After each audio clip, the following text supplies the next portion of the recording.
So we're coming down to the finish line here.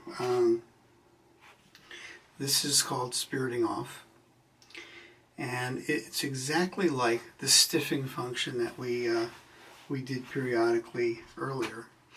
I've flattened the surface of the polish, and now we're going to take our pad, our rubber, and take my glasses off here, and we're going to use alcohol with a drop or two of polish. The only difference with the spiriting off function is it's much more intense and thorough than the stiffing, which was mostly about smoothing the finish and getting off the oil. So I you must use at this point a clean cover and inside. Start fresh with something brand new or cleaned. You're going to use your alcohol and just a drop or two of polish.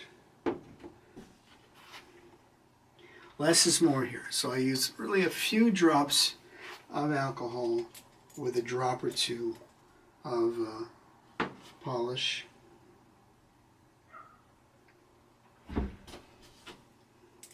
Just a little bit more.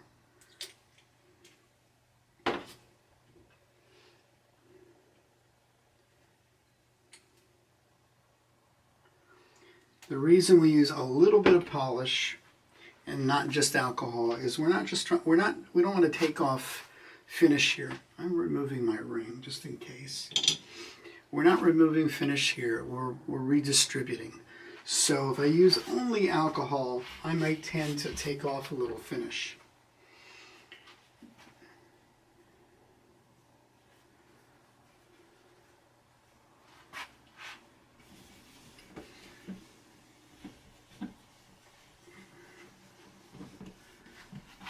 This gets pretty intense. I put a lot of pressure as I go.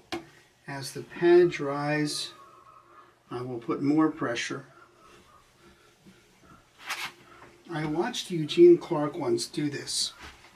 Guy had brought his French polished guitar that he had done, and he wasn't happy with the gloss of the finish.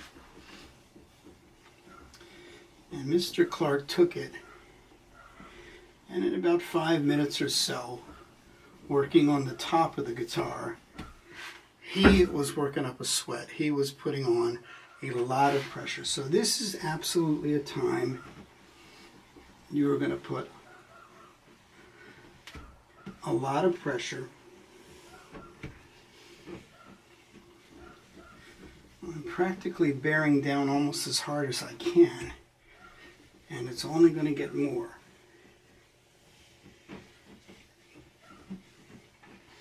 At first, when you take the pad to the surface, you'll see a little bit of a vapor trail from the alcohol. And then the finish will dull a little bit. And then the shine will come back, probably more shine.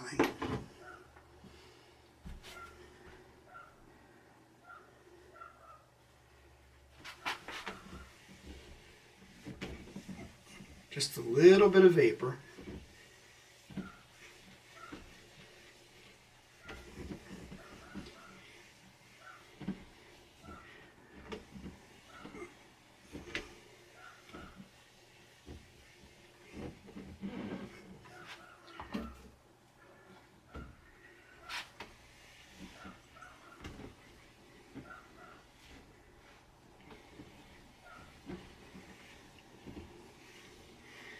You're going to, as you go along, examine the guitar thoroughly, or your piece thoroughly. You might hear my dog in the background barking outside. She likes to bark at her pals.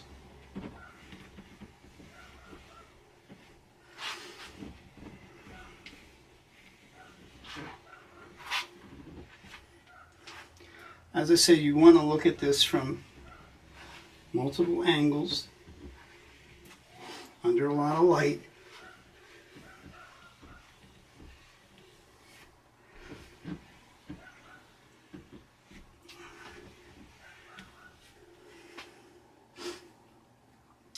You want to see every imperfection you can possibly work on. And you will see as you go along is that the top coat of the polish will soften enough that it'll start to flow.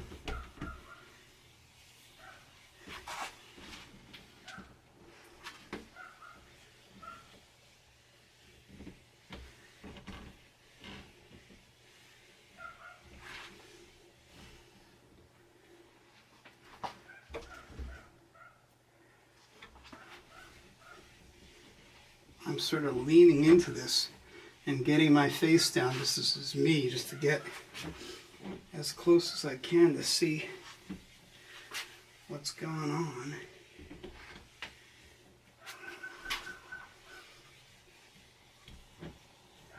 If you find a real spot problem point, you may have to fix it with one of our other techniques, but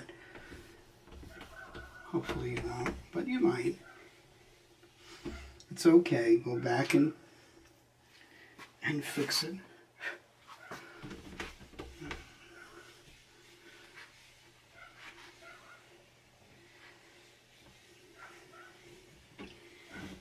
In the old days, very often this was the final step that the polisher did. He speared it off and he was done. We have another step or two that I use, but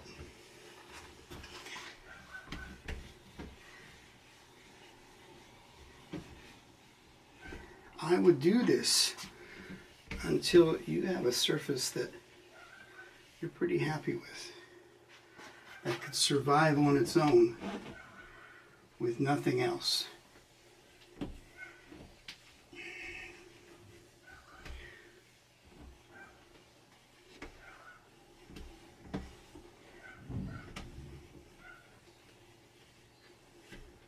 I'm not going to show you the whole thing because I may work on this back for 15 or 20 minutes easy to get the maximum out of it. And as I continue, you'll really almost feel the top coat of the polish soften just enough to smooth out any imperfections. I've got a couple spots I can already see that I'll have to work on. Usually by the time I've done this, I used to be able to do the whole guitar in one shot, and I was exhausted and sweating like a pig by the end of it, but I don't do that anymore. I'll stick to one area. A couple more things to mention about the spiriting off process. One, Eugene Clark taught us to sort of move with our body, our whole body, instead of just with a hand. Long strokes, I literally will move with my whole body to keep it really smooth. And then I'll come back with the circular strokes.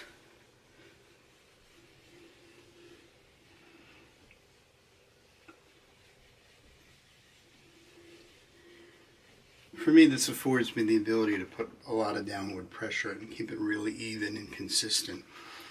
At this point, you're putting on your highest gloss finish, and therefore introducing any imperfections becomes frustrating, and you get, if you're me, you get pissed off. One other tip to tell you, or mistake that you can make: if in getting to this final process, you find a mistake or a flaw in the finish. And you will, because now you've got it to its maximum gloss, and suddenly you'll see something that maybe you didn't see before, or it'll stick out more than it stuck out before. And you look at it and you decide, I need to get rid of that. You might be able to sand out a little high spot really gently, or you decide to use pumice to very gently get out a high spot or a rough spot. You can do that. However, remember, you've now introduced pumice onto your wood and into your pad. Now, early in the French polishing or in the middle of the French polishing process, that's no big deal. The pumice roughs up everything, but you're going to put a bunch of coats of shellac on. But you're not doing that anymore. So suddenly, you'll have a rough spot. That's no problem. You know that you're going to smooth that out. But you want to wipe down your surface very gently after you've done to get rid of any pumice that may have gotten onto the finish. You want to use a different spot on your pad that doesn't have pumice on it. Otherwise, you're going to suddenly find you're spiriting off really hard and you're actually scratching up the surface. I've made this mistake a couple of times, and you can get out of it. But usually the way you have to get out of it is you have to do a little bit more bodying to cover and to essentially smooth out and re-soften those scratchy places. The other thing that you'll discover sometimes when you're spiriting off is you'll introduce a little too much alcohol onto your pad. And that will happen. You'll put a couple of drops too many, and suddenly you soften the surface or a particular spot too much, and you've actually removed too much shellac. And now the shellac looks thin in that area. Again, don't panic. Let it dry for a little bit, then put a little bit more shellac in your pad and body coat a little bit. You'll find that where it looks thin and you think, oh my God, I've taken all the body coat off, you really haven't. And a little bit of bodying will get you back to where you were. And then you can finish spiriting off.